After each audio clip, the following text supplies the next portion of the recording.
David Williams had always believed that hard work paid off.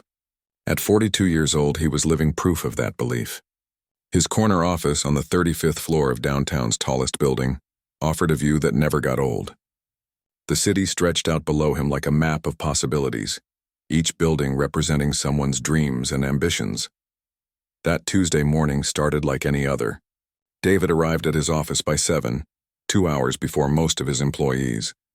He liked the quiet time to think and plan. His company, Tech Forward Solutions, had grown from a tiny startup in his garage to a $50 million enterprise in just 8 years. They created software that helped small businesses manage their operations better. It wasn't glamorous work, but it changed lives. David's assistant knocked on his door around 9. "Your meeting with the investors is confirmed for 11:30 at Le Jardin Café," she reminded him. Mr. Peterson specifically requested that location. He says they have excellent coffee and it's quiet enough for serious discussions. David nodded, checking his watch. He had enough time to review the presentation one more time. This meeting could change everything. Peterson's investment group was considering putting $20 million into Tech Forward. That kind of money would allow them to expand nationwide, maybe even internationally. David had worked on this presentation for weeks, running the numbers over and over, making sure every detail was perfect. He dressed carefully that morning, choosing his best charcoal gray suit. His wife had bought it for him last Christmas, insisting he needed something that showed how successful he'd become. "You can't keep wearing those old suits from when we were struggling," she had said, laughing. "You're a CEO now. Look like one." David smiled, remembering that conversation. Lisa had been with him through everything. The late nights in the garage, the failed prototypes, the months when they could barely pay rent. Now their 2 kids went to private school, and they lived in a house with a swimming pool. The American dream, people called it. But David knew it was more than that. It was about proving that talent and determination mattered more than where you came from. Growing up in Detroit, David had seen plenty of businesses come and go. His father worked in an auto plant until it closed down. His mother cleaned offices at night to make ends meet. They always told him that education was his ticket out. "Study hard," his father would say. "Be twice as good as everyone else, and maybe you'll get half the opportunities they do." David had taken that advice to heart. He graduated valedictorian from high school, earned a full scholarship to MIT, and got his master's degree in computer science. After working for several tech companies, he finally took the leap and started his own business. It wasn't easy. Banks turned him down for loans. Investors passed on his ideas, but he kept pushing forward, believing that good products would eventually find their market. The breakthrough came 3 years ago when a major retail chain started using their inventory management system. Word spread quickly after that. Soon, restaurants, law firms, medical practices, and construction companies were all using Tech Forward's software. David hired the best people he could find, creating a company culture based on innovation and respect. By 10:30, David was reviewing his presentation slides one last time. The numbers looked great. Revenue had grown 40% in the past year. They had over 2,000 active clients now, with a 95% satisfaction rating. The expansion plan was solid, with detailed market research backing up every projection. David's phone buzzed with a text from Peterson. "Looking forward to our meeting. Le Jardin Café has become my favorite spot for business discussions. See you at 11:30. David grabbed his leather briefcase, the one Lisa had given him when he first incorporated the company. Inside were printed copies of the presentation, financial statements, and client testimonials. He also tucked in his tablet, just in case Peterson wanted to see the software in action. The drive downtown took 20 minutes through light traffic. David used the time to practice his opening remarks out loud.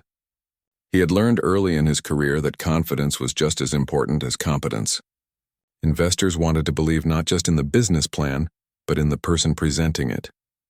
Le Jardin Café sat on the ground floor of a gleaming office building in the heart of the financial district. David had heard good things about it from other business owners. It marketed itself as an upscale networking venue where professionals could meet in a sophisticated atmosphere. The website promised artisanal coffee, gourmet pastries, and an environment that inspires success. David parked in the building's garage and took the elevator up to street level. The cafe's entrance featured floor-to-ceiling windows and elegant gold lettering. Inside, he could see well-dressed people sitting at marble-topped tables, some working on laptops, others engaged in quiet conversations. It looked like exactly the right place for an important business meeting. As he walked toward the entrance, David felt that familiar flutter of nervous excitement. These big meetings never got easier, no matter how many successful deals he'd closed. There was always that moment of uncertainty, that fear that everything could fall apart. But David had learned to channel those nerves into energy and focus. He checked his watch, 11:20.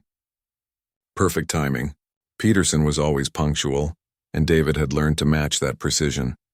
First impressions mattered in business, and showing up exactly on time sent the right message about reliability and professionalism. David straightened his tie and ran a hand over his freshly cut hair. Lisa had insisted he go to her salon the day before. "You want to look sharp for the biggest meeting of your career," she had said. And she was right. This meeting could determine whether Tech Forward remained a regional company or became a national player. The cafe's heavy glass door opened smoothly as David approached. The interior was even more impressive than it looked from outside. Warm lighting, comfortable seating areas, and the rich aroma of premium coffee created an atmosphere that whispered success and sophistication. David had arrived a few minutes early, which was perfect. He could order his coffee, find a good table, and review his notes one final time before Peterson arrived. Everything was falling into place exactly as he had planned. But sometimes life has a way of reminding us that not everything goes according to plan. Sometimes the world reveals truths we hoped we'd left behind, and sometimes a simple coffee order becomes the moment that changes everything. David stepped through the cafe's entrance, immediately noticing how the conversation seemed to pause for just a moment. He was used to that reaction in professional settings. People often did a double take when they saw a black man in an expensive suit, carrying a briefcase in these upscale establishments. But the looks usually faded quickly once people realized he belonged there. The cafe was busier than he had expected for a Tuesday morning. Nearly every table was occupied by professionals, men and women in business attire, some typing on laptops, others engaged in hushed conversations over coffee and pastries. The atmosphere hummed with the energy of deals being made and relationships being built. David approached the counter, where a young woman with blonde hair pulled back in a tight ponytail stood behind the register. Her name tag read manager but didn't include a name. She was probably in her mid-20s, with the kind of confident posture that came from being in charge. Two other employees worked behind her, one operating the espresso machine and another arranging pastries in the display case. "Good morning," David said with his usual professional smile. "I'd like to order a large Americano and maybe take a look at your pastry selection. I'm meeting a client here in a few minutes." The manager looked him up and down, her expression shifting from neutral to something David couldn't quite identify. It wasn't the usual customer service smile he expected. Instead, her eyes narrowed slightly and she seemed to be studying him as if trying to solve a puzzle. "I'm sorry," she said, her voice crisp and cold. "We're not serving you today." David blinked, certain he had misheard. "Excuse me? You heard me correctly. We're not serving you. I think you'd be more comfortable at one of the other establishments down the street." The words hung in the air like smoke. David felt his stomach drop, but he kept his expression calm. Years of professional experience had taught him to stay composed even in unexpected situations. Maybe there was some misunderstanding. Maybe they were about to close for a private event, or maybe there was some other explanation that made sense. "I'm not sure I understand," David said quietly, glancing around the cafe. Other customers were clearly being served. A woman at a nearby table was enjoying what looked like a latte and croissant. A man in a suit similar to David's was ordering at the other end of the counter. "Could you clarify what you mean?" The manager's voice grew louder, and David noticed that some of the conversations around them had stopped entirely. "Look, I don't want any trouble. This is a respectable establishment. We cater to a certain clientele, and I don't think this is the right place for someone like you." "Someone like you?" The words hit David like a physical blow.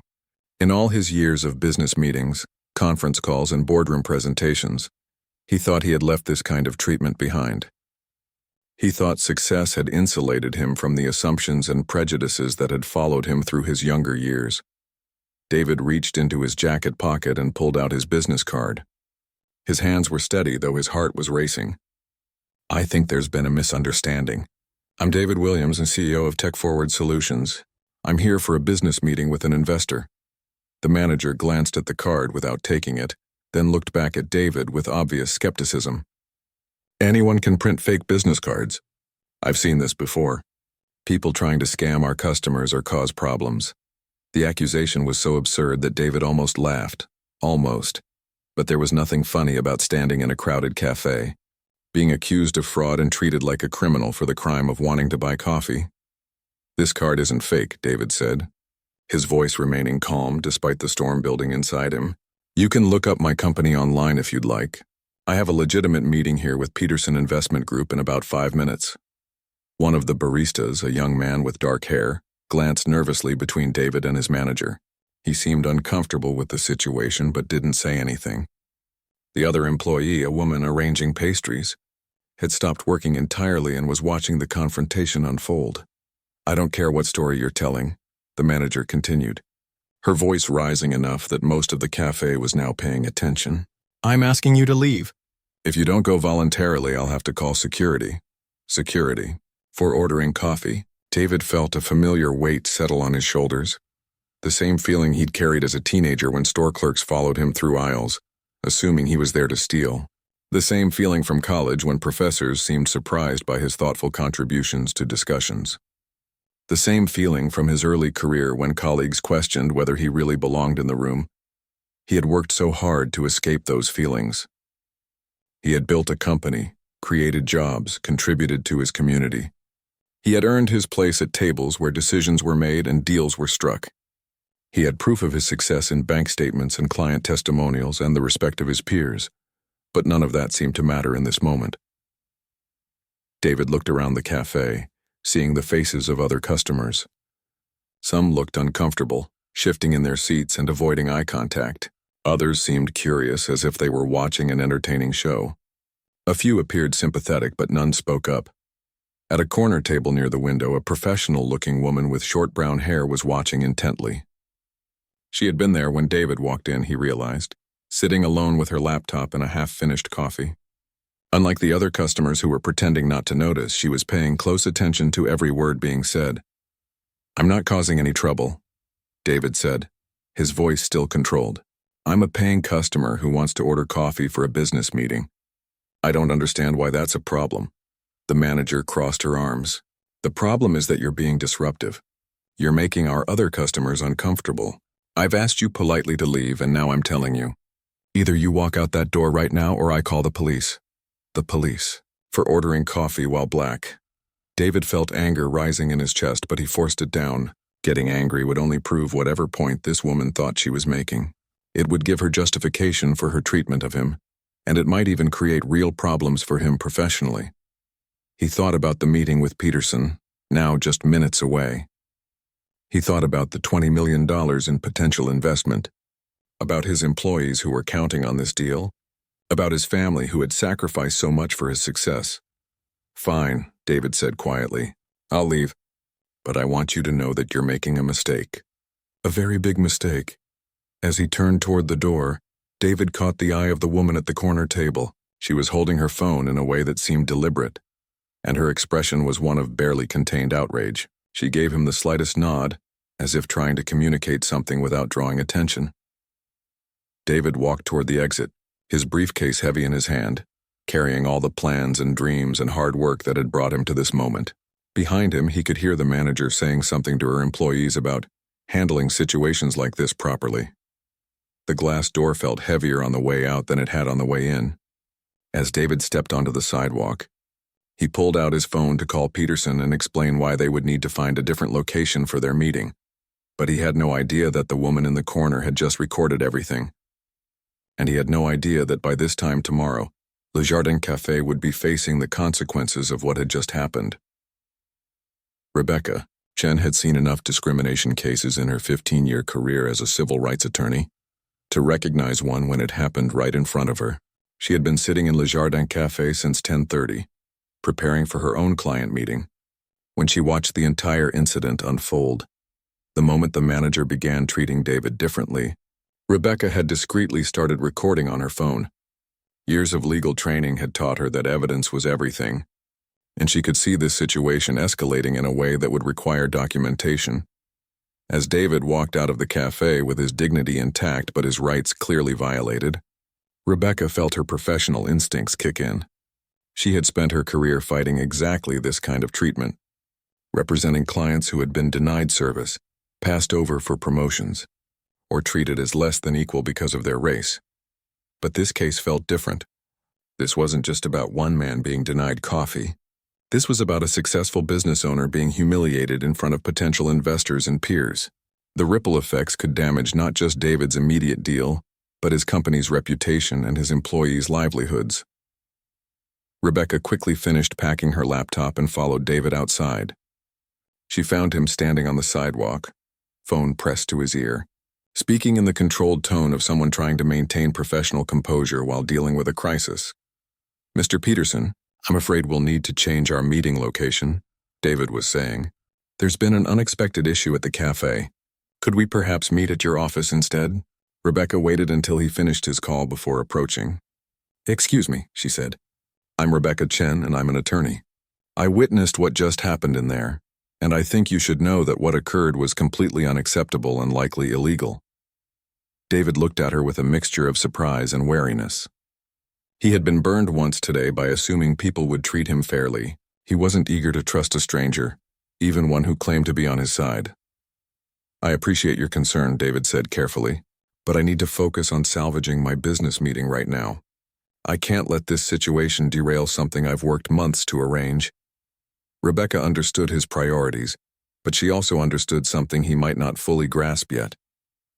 "I respect that, and I don't want to interfere with your business, but I recorded the entire interaction, and I think you should know that what happened in there violated both federal and state anti-discrimination laws.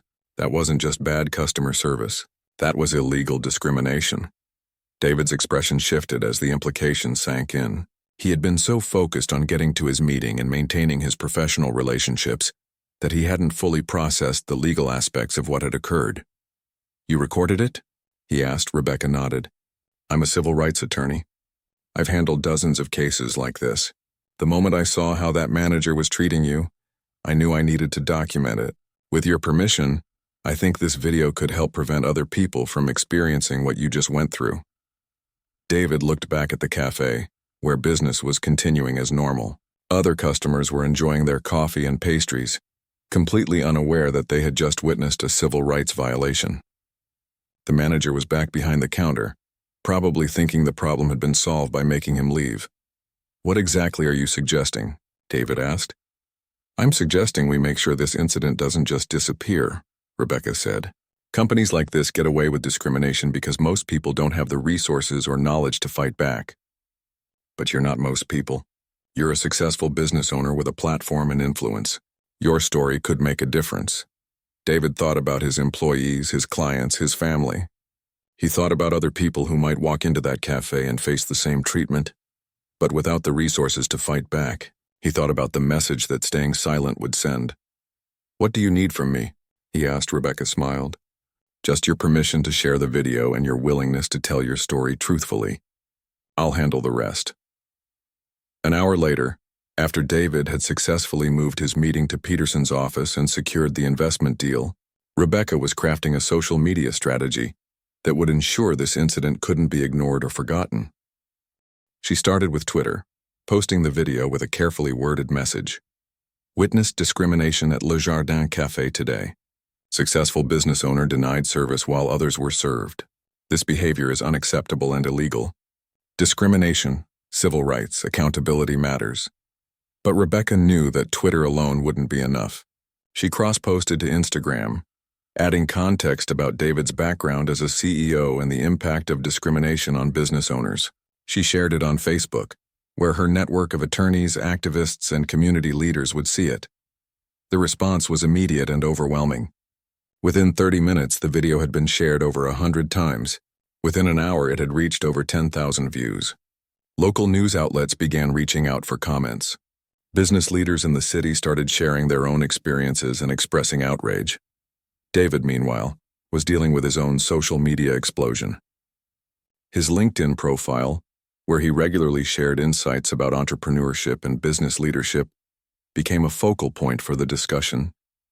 His 50,000 followers began sharing the story across their own networks. The hashtag, Le Jardin Discrimination, began trending locally by early afternoon. People shared their own stories of discrimination, creating a broader conversation about equal treatment in business establishments. Local civil rights organizations began calling for boycotts and formal complaints.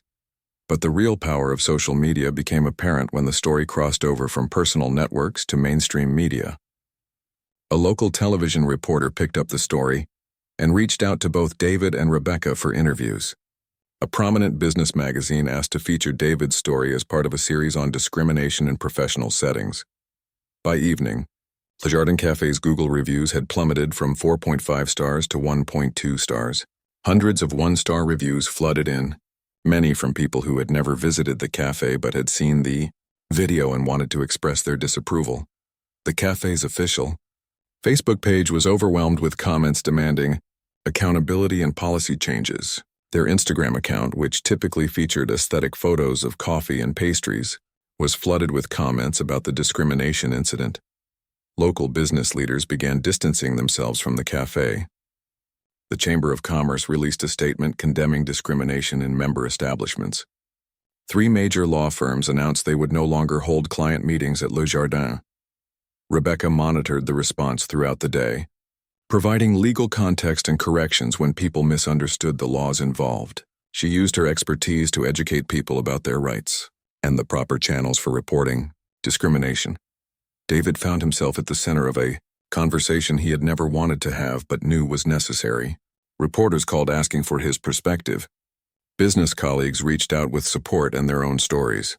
His wife worried about the attention, but she also expressed pride in his decision to speak up. "You could have just walked away and focused on your business," she said that evening, "but you chose to make sure this doesn't happen to someone else." As David prepared for bed that night, he reflected on how much his life had changed in just one day. He had closed the biggest deal in his company's history, securing the investment that would allow them to expand nationwide. But he had also become an unwilling symbol in a fight against discrimination. The video now had over 50,000 views and had been shared across multiple states. News outlets in other cities were covering the story as an example of how discrimination still affected successful minorities in professional settings. David realized that tomorrow would bring new challenges. The cafe would likely respond somehow. There might be legal proceedings. His company would face questions about his involvement in the controversy. But as he looked at the messages of support flooding his phone, from employees, clients, and complete strangers who had been inspired by his dignified response to discrimination, David knew he had made the right choice. Sometimes standing up for what's right isn't comfortable or convenient, but it's always necessary. And in the age of social media, the truth has a way of spreading faster than lies, and justice has tools that didn't exist just a few years ago. The question now was how Le Jardin Café would respond to the storm that was heading their way. The first call came to Le Jardin Café's corporate headquarters at 6:47 a.m., 17 minutes before the office officially opened. By the time regional manager Tom Bradley arrived at his desk with his usual morning coffee, the phone system showed 43 missed calls and the voicemail box was full. Tom had built his career on crisis management, helping restaurant chains navigate everything from food poisoning scandals to employee lawsuits. But as he listened to the first few voicemails, he realized this was unlike anything he had handled before. "This is absolutely disgusting behavior," the first caller said, her voice shaking with anger. "I saw the video of how you treated that businessman, and I will never spend another dollar at any of your locations." The second caller was more direct. "Fire that manager immediately, or face a boycott of every Le Jardin location in the state." Tom opened his laptop and searched for Le Jardin discrimination, immediately understanding the scope of the problem. The video had been viewed over 100,000 times overnight. Major news outlets were covering the story. The cafe's social media accounts were flooded with angry comments and one-star reviews. His phone rang again. This time it was the company's biggest client, Morrison Financial Group, which catered all their business meetings through Le Jardin locations across 3 states. "Tom, I'm looking at this video and I need to understand what happened," said Patricia Morrison. The firm's managing partner. My company has contracts worth $200,000 annually with your organization. I can't be associated with a business that discriminates against potential clients. Tom tried to buy time. Patricia, I'm still gathering information about what occurred. I'm sure there's more to the story than what's shown in the video. What more could there be? Patricia's voice was cold. I watched your manager tell a successful black businessman that he wasn't welcome in your establishment. Unless you can provide a reasonable explanation and demonstrate immediate corrective action, Morrison Financial is terminating our catering contracts effective immediately. Before Tom could respond, Patricia had hung up. Within the next hour, 2 other major corporate clients called with similar ultimatums. Riverside Law Firm, which held weekly partner meetings at Le Jardin, canceled their standing reservations. Tech Innovations Inc., which had been planning their annual conference catering through Le Jardin, moved their business to a competitor. The financial impact was immediate and devastating. $300,000 in annual revenue disappeared before lunch, but the corporate clients were just the beginning. Tom's assistant brought him a stack of messages from suppliers, and the news wasn't good. Fair Trade Coffee Roasters, which provided all the premium coffee beans for Le Jardin locations, had sent a termination notice via email. After reviewing the discriminatory incident at your downtown location, Fair Trade Coffee Roasters is ending our business relationship immediately. Our company maintains a zero-tolerance policy regarding discrimination of any kind. The specialty pastry supplier followed suit an hour later. Then the organic milk distributor. Companies that had worked with Le Jardin for years were severing ties rather than be associated with discrimination. Tom realized the situation was spiraling beyond anything he could handle from his office. He drove to the downtown location to assess the damage firsthand and speak with the manager who had caused this crisis. The scene outside the cafe was unlike anything he had ever witnessed. About 30 protesters had gathered on the sidewalk, holding signs reading "Equal Service for All" and "Discrimination has no place here." Local news crews were interviewing protesters and passers-by about the incident. Inside, the cafe was nearly empty despite being lunch hour on a Wednesday. The few customers who remained seemed uncomfortable, glancing nervously at their phones and the protesters outside. Tom found the manager, Kelly Roberts, behind the counter looking pale and defensive. Her 2 employees appeared anxious, clearly aware that their jobs might be at risk because of decisions they hadn't made. Kelly, I need you to explain exactly what happened yesterday, Tom said, guiding her to a back office where they could speak privately. Kelly's version of events revealed the full extent of the problem. She described David as suspicious and claimed she was protecting the cafe's atmosphere by refusing him service. She insisted she hadn't done anything wrong and blamed the controversy on people who don't understand our target demographic. Tom realized that Kelly genuinely believed her actions were justified, which made the situation even worse. This wasn't a mistake or misunderstanding. It was intentional discrimination based on racial prejudice. Kelly, you've created a legal and public relations disaster, Tom said. What you did yesterday was illegal discrimination, and it's cost the company hundreds of thousands of dollars in just 24 hours. Kelly became defensive. I was doing my job. This is a high-end establishment, and I have to make sure we maintain our standards. Your standards included refusing service to a successful CEO because of his race, Tom replied. That's not maintaining standards. That's breaking the law. While Tom dealt with Kelly, his phone continued ringing with new problems. The building's landlord, Harbor Properties, called to discuss the lease agreement. They were reviewing the non-discrimination clause that all tenants were required to follow and considering their options for lease termination. The cafe's insurance company was launching an investigation that could void their liability coverage. If the company was found to have engaged in discriminatory practices, the insurance contract could be canceled, leaving Le Jardin exposed to lawsuits without protection. 3 major networking groups that held weekly events at Le Jardin canceled their bookings. The Downtown Business Association announced they were reviewing whether Le Jardin could continue as a member organization. By mid-afternoon, Tom received a call from the company's legal department. Attorney Lisa Park had been monitoring the situation and had troubling news. Tom, we're facing potential federal civil rights violations, Lisa said. The Civil Rights Act clearly prohibits this kind of discrimination in places of public accommodation. We could be looking at significant fines, mandatory policy changes, and ongoing federal oversight. What about lawsuits? Tom asked. The victim's attorney has contacted us about potential legal action, but honestly, the financial damage from lost business might be worse than any lawsuit settlement. I'm looking at social media metrics, and this story has reached millions of people nationwide. Tom asked about the company's options for damage control. We need to take immediate and decisive action, Lisa said.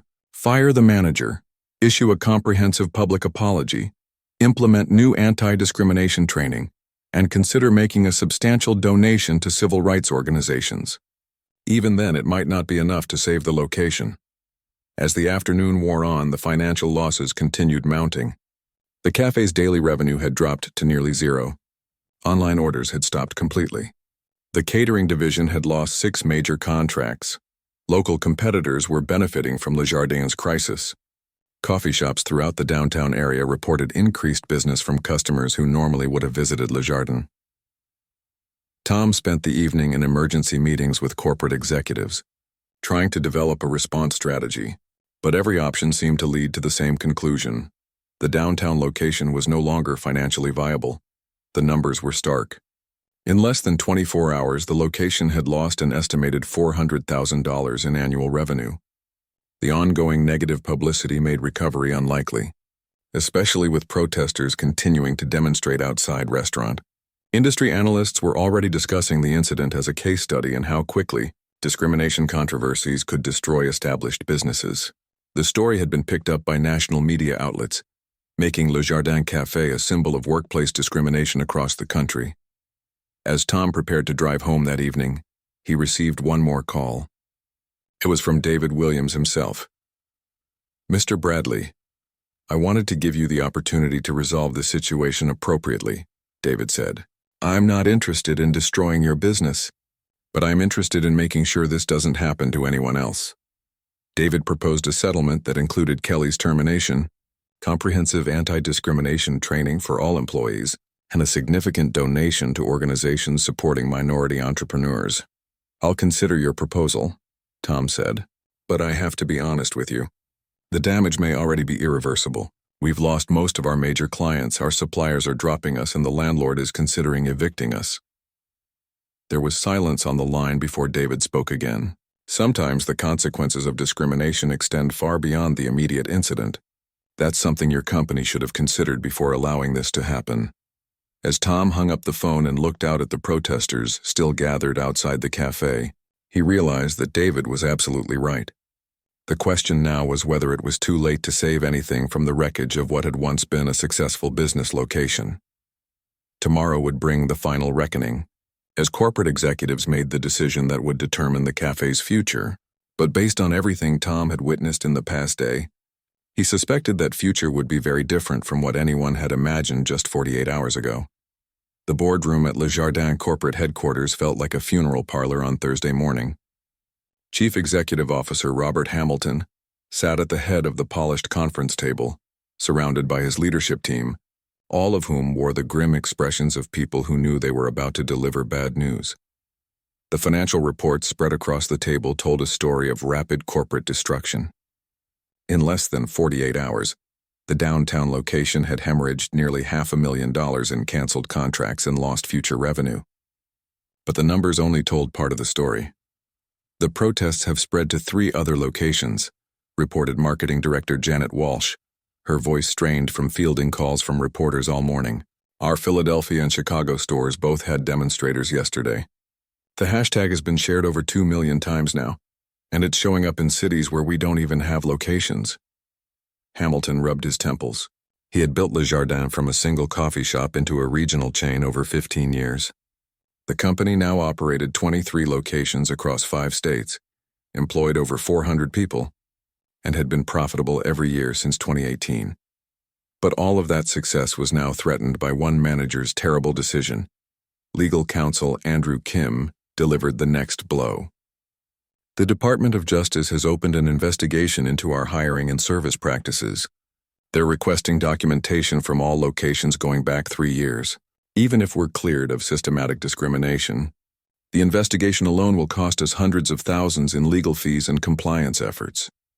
Chief Financial Officer Maria Santos presented the most devastating news. Harbor Properties has invoked the non-discrimination clause in our lease agreement for the downtown location. They're terminating our lease effective immediately. We have 72 hours to vacate the premises.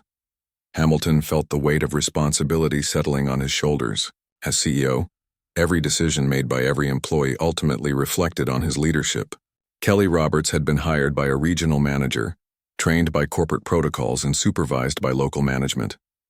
But her discriminatory actions were now destroying the company he had spent his adult life building. "What about our insurance situation?" Hamilton asked. Santos consulted her tablet. Mutual Business Insurance is conducting their own investigation. If they determine that we knowingly allowed discriminatory practices, they can void our general liability coverage. Without insurance, we can't operate any locations. The room fell silent as the implications sank in. This wasn't just about one bad manager at one location anymore. The entire chain was at risk. Operations Director Carlos Rivera had been monitoring social media and customer feedback all morning. His report painted a picture of a brand in free fall. Customer sentiment analysis shows an 87% negative rating across all social platforms, Carlos said. Our Google reviews have dropped from an average of 4.3 stars to 2.1 stars system-wide. 3 major food delivery platforms have suspended our accounts pending investigation. Hamilton looked around the table at his leadership team, many of whom had been with him since the early days of building the company. These were good people who had worked hard to create something meaningful. Now they were all facing the possibility of watching it disappear because of one person's prejudice. "What are our options?" Hamilton asked. Kim spoke first. "Legally, we need to terminate Kelly Roberts immediately and implement comprehensive anti-discrimination training company-wide. We should also consider hiring an outside firm to conduct bias training for all managers." Santos added the financial perspective. "We need to stop the revenue bleeding immediately. The downtown location is costing us approximately $15,000 per day in lease and overhead costs, while generating almost no income.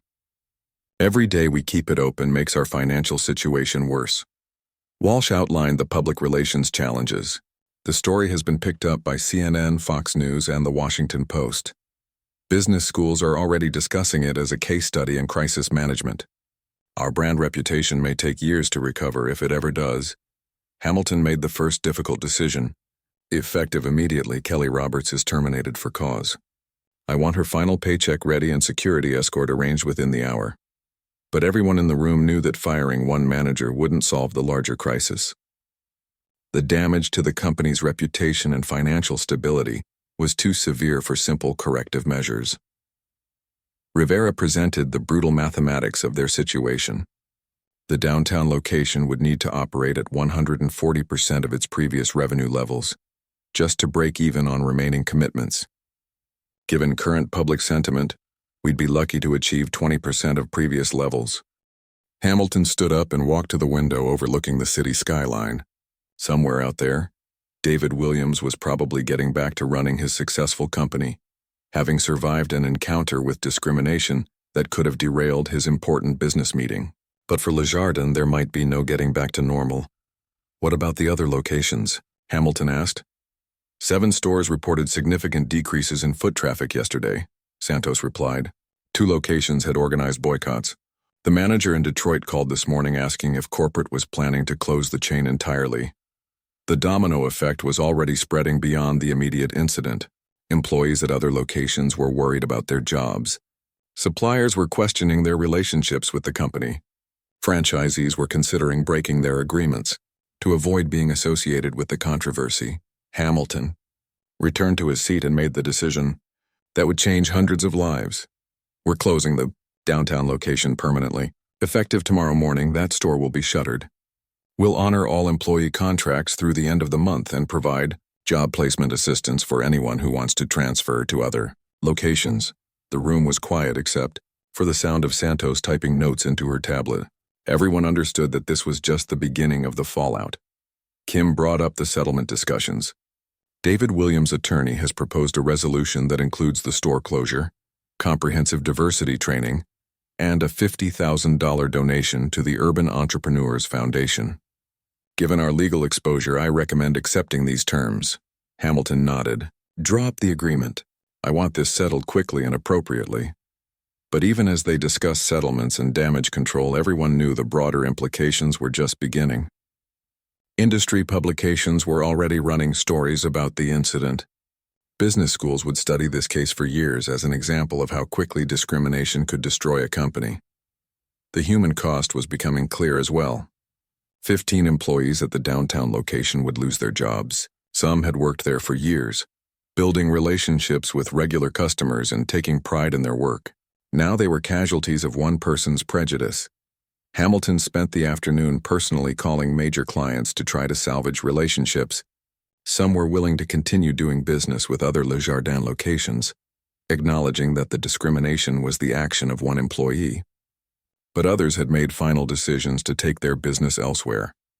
By evening, the financial damage assessment was complete. The company had lost nearly $700,000 in revenue commitments. The downtown location closure would cost another $200,000 in lease penalties and severance payments. Recovery costs, including legal fees, training programs, and marketing to rebuild the brand, would likely exceed $500,000. But perhaps the most significant cost was the loss of trust and reputation that had taken 15 years to build. As Hamilton prepared to announce the closure to employees and the media, he reflected on how quickly everything had changed. 48 hours ago, Le Jardin had been a growing regional success story. Now it was a cautionary tale about the consequences of discrimination in the modern business world.